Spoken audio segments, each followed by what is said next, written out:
Let your employees fail. നമ്മുടെ കൂടെ ജോലി ചെയ്യുന്നവർക്ക് അബദ്ധങ്ങൾ ഉണ്ടാകട്ടെ, അവർ തീർച്ചയായിട്ടും തോൽവി എന്താണെന്നുള്ളത് അറിയട്ടെ എന്നാണ് പറയുന്നത്. നമുക്കത് കേൾക്കുമ്പോൾ അല്പം വിചിത്രമായിട്ട് തോന്നിയേക്കാം. പക്ഷെ എന്താണ് സംഭവം എന്നുള്ളത് നമുക്ക് നോക്കാം. ഇവിടെ പറയുന്നത് എന്താണെന്ന് വെച്ചാൽ, മാനേജറായിട്ട് നിൽക്കുന്ന വ്യക്തികൾ പലപ്പോഴും ചെയ്യുന്ന അബദ്ധങ്ങളിൽ ഒന്ന്, അവരുടെ കൂടെ ജോലി ചെയ്യുന്ന ആളുകൾ എന്ത് തന്നെ ചെയ്താലും അതിലൊക്കെ ഇടപെട്ടിട്ട് അത് കറക്റ്റ് ചെയ്യാനായിട്ട് നോക്കും. എന്നുവെച്ചാൽ ഓവറായിട്ട് അവർ കൺട്രോൾ ചെയ്യാനായിട്ട് നോക്കുക, ചെയ്യുന്ന എല്ലാ കാര്യത്തിലും ഉപദേശിക്കുക. അതല്ലെന്നുണ്ടെങ്കിൽ അതിൻ്റെ അങ്ങേയറ്റം മറ്റൊരു വശം എന്ന് പറയുന്നത്, ചെയ്യുന്ന ആളുകൾ എന്ത് തന്നെ ചെയ്തോട്ടെ, ഞാനൊന്നും നോക്കുന്നില്ല, അവരായി അവരുടെ കാര്യമായി, അവർ തീർച്ചയായിട്ടും ഇത്രയൊക്കെ പ്രായമുള്ള ആൾക്കാരല്ലേ, അവർ തീർച്ചയായിട്ടും കാര്യങ്ങൾ മനസ്സിലാക്കി ചെയ്യണം എന്ന രീതിയിൽ മൊത്തമായിട്ട് ഉപേക്ഷിക്കുക.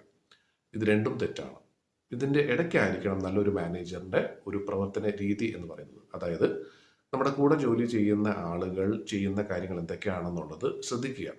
പക്ഷേ എല്ലാ കാര്യത്തിലും നമ്മൾ ഇടപെടേണ്ട ആവശ്യമില്ല.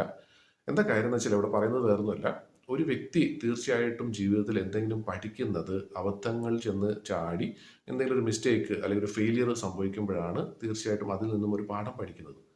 അപ്പം ചെയ്യുന്ന ആളുകൾ എന്താണോ ചെയ്യുന്നത് അത് ശ്രദ്ധിക്കുക എന്നുള്ളത് വളരെ പ്രധാനപ്പെട്ട ഒരു കാര്യമാണ്. കാരണം നമ്മുടെ കൂടെ ജോലി ചെയ്യുന്ന ആള് വലിയൊരു അബദ്ധമാണ് ചെയ്യാൻ പോകുന്നതെങ്കിൽ അത് ഒരു പക്ഷേ ആ സ്ഥാപനത്തിന് തന്നെ ബുദ്ധിമുട്ടുണ്ടാക്കാൻ പറ്റുന്ന രീതിയിലുള്ള വലിയൊരു അബദ്ധമായിരിക്കാം. അങ്ങനെയാണെങ്കിൽ തീർച്ചയായിട്ടും അത് ഉടനെ തന്നെ കണ്ട ഉടനെ അത് തടയാനായിട്ട് ശ്രമിക്കണം. പക്ഷെ അതല്ല, ചെറിയ അബദ്ധങ്ങളൊക്കെ ആണെന്നുണ്ടെങ്കിൽ അവർ ചെയ്തോട്ടെ എന്ന രീതിയിൽ നമ്മൾ കണ്ണടക്കുക തൽക്കാലത്തേക്ക്.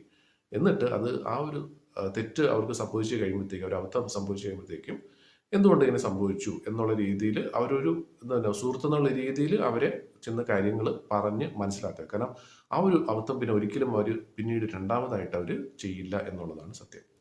സോ അതുകൊണ്ട് ഈ പറഞ്ഞ കാര്യം എപ്പോഴും പറയുന്ന പോലെ തന്നെ, നമ്മുടെ കൂടെ ജോലി ചെയ്യുന്ന ആളുകളുടെ കാര്യം മാത്രമല്ല, നമ്മുടെ സുഹൃത്തുക്കളാണെങ്കിലും നമ്മുടെ കുടുംബാംഗങ്ങളാണെങ്കിലും ചെയ്യുന്ന കാര്യങ്ങളിൽ എന്തെങ്കിലും ചെറിയ മിസ്റ്റേക്ക് സംഭവിക്കും എന്ന് നമുക്ക് ഉറപ്പുണ്ടെങ്കിൽ തൽക്കാലത്തേക്ക് ചെറിയ മിസ്റ്റേക്ക് ആണെങ്കിലും സംഭവിച്ചോട്ടെ. ഒരു ചെറിയ രീതിയിൽ ഒരു തോൽവിയൊക്കെ വന്നു കഴിഞ്ഞാൽ തീർച്ചയായിട്ടും അത് കഴിഞ്ഞ ഉടനെ തന്നെ അവരെ കാര്യം പറഞ്ഞ് അല്ലെങ്കിൽ ഒന്ന് പറഞ്ഞ് അതൊന്ന് മനസ്സിലാക്കുക.